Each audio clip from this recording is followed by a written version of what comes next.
I'm Nicky Miklos, and this is the Smart Business Growth Podcast, where we ditch the busy trap and get real about what it takes to drive sustainable sales, lead with clarity, and build a business that's future fit.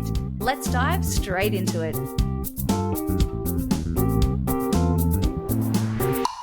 Hello, you gorgeous human, and thank you so much for joining me again for this week's episode of Smart Business Growth. Now, it's really easy to say, I've just got to keep my hustle healthy, but how do we do that? Many of us are being pulled in a million different directions, being all things to all people, despite having a team or needing to be the breadwinner for the family or whatever those pressures and stresses are. It can be so easy to say, yes, I need to make change. Yes, I need to find a different way of working. Yes, I need to embrace smart business growth. But sometimes the challenge can be in how to do it. How do I keep my roots grounded? How do I keep earthed and strong despite everything that's happening around me? Because the problem can be that we get swept up into the storm with no anchor, and we start drowning in this place of busy. In the moments we start firefighting, we start reacting. And the mistake that we make in that space is that we start to see everything as urgent or every task as equally important. And we don't have the capacity and the space to actually pause and prioritize.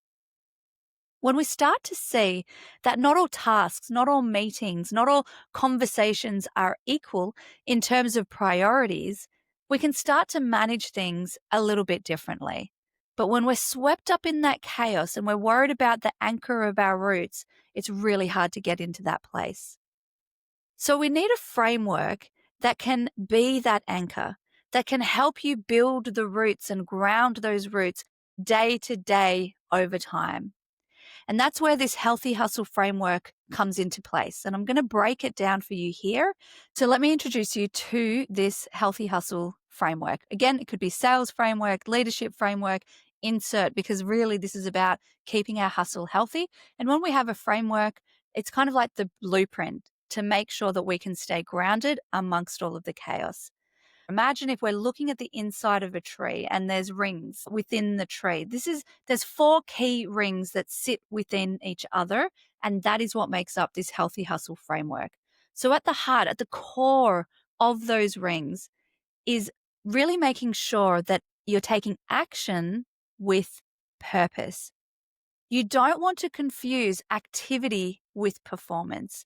We need to switch this around and remember that not all actions, not all tasks, not all doing, as I said, is created equal. So this is why we look at action through the lens of action with purpose to move you towards whatever your goals, your wildly important goals might be. So we're being more intentional with our action with purpose than scattered doing things. So a lot of people focus on action and that's it. You might be thinking, yep, great, I've got that under control. I'm really great at prioritizing what tasks need to be done. But the missed opportunity here is accelerating those results by embracing these other key elements. So at the core, we have action with purpose. Instead of scattered, it's intentional. The next ring that sits around it is energy. How we show up. So the action with purpose is about what we're doing. Energy is about how we're rocking up to the things that we're doing. You know, I really believe that our energy is our most under-leveraged and undervalued in a lot of instances asset. And if we can actually shift the perspective and thinking around managing our energy, as opposed to looking at time management tools, remember time is fixed and energy is flexible, then that's when we really start to maximize what it is that we're doing. This is about, sales, business growth, leadership. It's really an energy game. And so it allows us to lead conversations, meetings, creating new processes, whatever those projects might be. We get to be more proactive in how we show up around it instead of just being reactive to what we're doing. So energy is what makes our results scalable. Think about it. When you rock up to a meeting or a conversation and you have leaky energy, that's when it maybe doesn't go as well. But when you rock up with optimal energy, the results are accelerated. The next ring around the circle is effort. So if the action with purpose is the what, the energy is the how, effort or return on effort is the when. This isn't just about slowing down, right? Like healthy hustle is not actually always about slowing down. Yes, it might be about creating moments of pause. Sometimes we need to slow down to speed up, but it's actually being more strategic with things like what we're focusing on, how we're managing our energy, and our return on effort. We all have different times of day or tasks that actually allow us to bring the best of ourselves. So if we can get strategic about how we're executing our actions, how we're working with our energy, we start to drive results instead of just chasing numbers. This is things like being strategic about when to contact clients, when to have meetings, when to focus on different types of tasks. This can translate over into life. I know for me, if I exercise really early in the morning, I am absolutely shattered by 6 p.m. But for other people, that's when the exercise suits them best. They exercise at 5:30, 6 a.m. and they have optimal energy throughout the day. There is no right or wrong with this. It's about understanding what is your return on effort. We can be doing the same thing, i.e. exercise, but just shifting the time of day we're doing it or the type of exercise we do can actually really, really impact and shift the impact that that exercise or that task has. So we can translate this into the work environment as well. Again, meeting times, scheduled conversations, different tasks that you're doing, admin, working on the numbers, your zero updates, whatever it might be, talking with your finance team, whatever it might be. It's about being conscious of when am I doing this and is it the best time to get return on effort. So we've got action with purpose. Sitting around that is managing our energy. Sitting around that is return on effort, i.e. when we're doing it. And what encapsulate all of this, what surrounds all of this is understanding your personal purpose, your why. Why do you do what you do? What gets you out of bed in the morning? When you have clarity on your personal purpose, it is what helps you get through the challenging days, and we all have them. So this is not about motivation. When we know what our purpose is and our why, it actually gives us meaning to what we do. A big conversation I have a lot with sales leaders is that we'll be following up with salespeople around, if you hit your target, you get commission. It's never about the commission. It's actually not about the money. When you're hitting revenue targets as a business owner, as a leader, it's not about the money. It's about what that money gives you.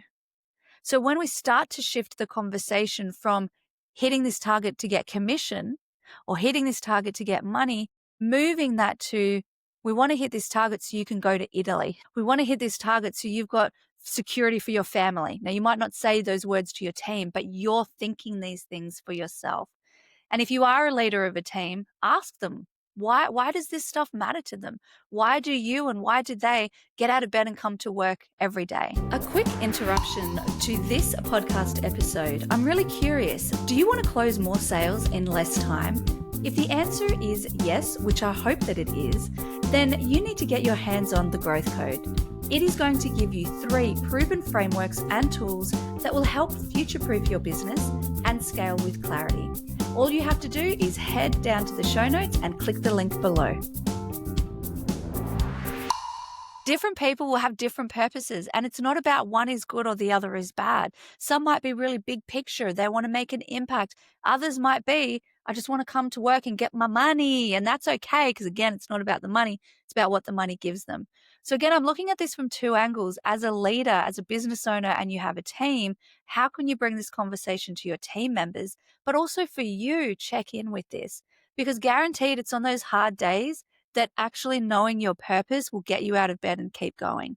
And yes, it could be about impact, but again, it could be about that trip to Italy. It could be about buying the new e-bikes for your family to enjoy.